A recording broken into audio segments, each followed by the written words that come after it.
আসসালামু আলাইকুম প্রিয় ভাই বন্ধুরা। তো আজকে আমার মোটামুটি 5-6টা হারভেস্ট করা হয়েছে। আজকে 28 তারিখ। তো আজকে দুই মাস সম্ভবত 2 মাস 5-6 দিন, আজকে 57-58 দিনের যেটা ফলনের অবস্থা জাদুর। মোটামুটি আলহামদুলিল্লাহ ফলন আছে। তো আলহামদুলিল্লাহ দাম বাড়তেছে বাজারে।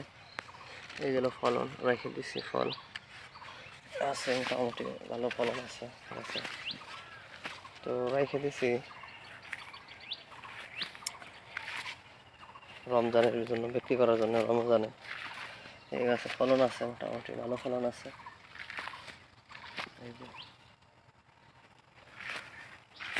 এই ফলন আছে মোটামুটি ভালো, শশা আছে গাছে। তাই ইনশাল্লাহ আগামী শনিবার শশা ছিড়ব। তো গাছে মোটামুটি ভালোই শশা আছে দেখতেছি, কিন্তু সমস্যা হইল এক জায়গায়, এই মাছি পোকা এই ফল নষ্ট করে ফেলাই দিচ্ছে। মাছি পোকার সমস্যা। তো আলহামদুলিল্লাহ গাছে ভালো ফলন আছে, প্রত্যেকটা গাছেই ব্যাপক ফলন আছে। মোটামুটি সবই ফলন ভালো, জাদুর ব্যাপক ফলন জাদুর। তো দেখা যাক কতদূর কি করতে পারে। তো মাশাআল্লাহ ভালোই ফলন দেখা যাইতেছে। আগামীকাল শশা বিক্রি করছে, গতকালকে বিক্রি করছে 1400 টাকা মন। তো দাম অনেক বাড়তি, ভালো বাড়তি এই যে শশা। আলহামদুলিল্লাহ ভালো ফলন হয়েছে গাছে। এই দেখেন ফলনের অবস্থা কি, এই যে অবস্থা শশা দেখেন কি পরিমাণে শশা। একটা দুইটা গাছ দেখছেন কি পরিমাণে শশা। এই যে জালি, এই যে শশা, এই অবস্থা শশার। এই দেখেন শশা প্রত্যেকটা গাছেই ব্যাপক আকারে ফলন আছে। উপরে আছে, আছে,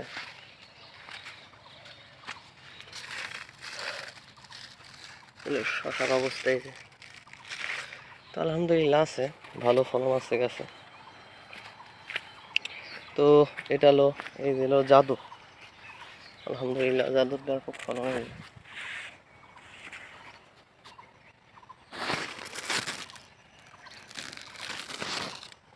শুধু শশা আর শশা। তো দেখা যাক ইনশাল্লাহ রমজানে টার্গেট করে লাগাইছি, রমজান টার্গেট করে শশা লাগাইছি। তো আজকে শুক্রবার, আজকে আর ছিড়বো না। আজকে 2 ক্রেট ছিড়ছি, সম্ভবত আজকে আপনার 50-60 কেজির মতো শশা ছিঁড়া হয়েছে। তো আগামীকাল অথবা শনিবার দিন আশা করা যায় একটু ব্যাপক আকার ছিড়বো, 5-6 মন শশা ছিড়বো। এই শশা তো ভালো ফলন আছে আলহামদুলিল্লাহ। এরকম ফলন দেখলে কৃষকের মন খুশি হয়ে যায়। এইগুলো অবস্থা শশার। তা আমার এখানে আজকের বাজার আমি জানি না, আজকে শুক্রবারের বাজার জানি না। তো সম্ভবত 1600, 1700, 1800 টাকা মন হইতে পারে। তো ইনশাল্লাহ আপনাদেরকে আপডেট দেবো কি কি পরিমাণ শশা বিক্রি করলাম। আর আমার একটা সমস্যা হয়েছে, থ্রিপসের সমস্যা হয়েছে। এই যে থ্রিপসের জন্য সাকসেস দিছি, আরও কত ওষুধ দিতেছি, কিন্তু থ্রিপস কন্ট্রোল করতে পারতেছি না আমি। ব্যাপক আকারে সমস্যা করতেছে এই থ্রিপসে সমস্যা করতেছে ব্যাপক আকারে। এইগুলো আমার একটা সমস্যা হয়েছে গাছে। উপরে এসেও ফল সেট হয়েছে। তো মাছি পোকার ফেরোমন ফাঁদ দিছি, তারপরেও কাজ হইতেছে না। তো এই জন্য আমার ধুন্দুল গাছ জ্বালাই গেছে, আপনাদেরকে দেখাইছিলাম। ধুন্দুল গাছ এখানে এই সাইডে জ্বালাই গেছে। আর এটা হলো মালিনী। তো মালিনীর ফলনও খারাপ না, মোটামুটি ভালো।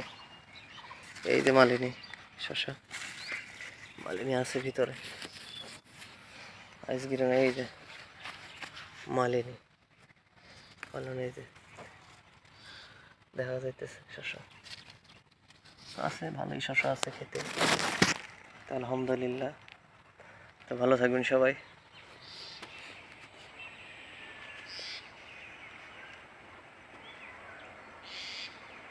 এটা হলো আমার পুরো ক্ষেত।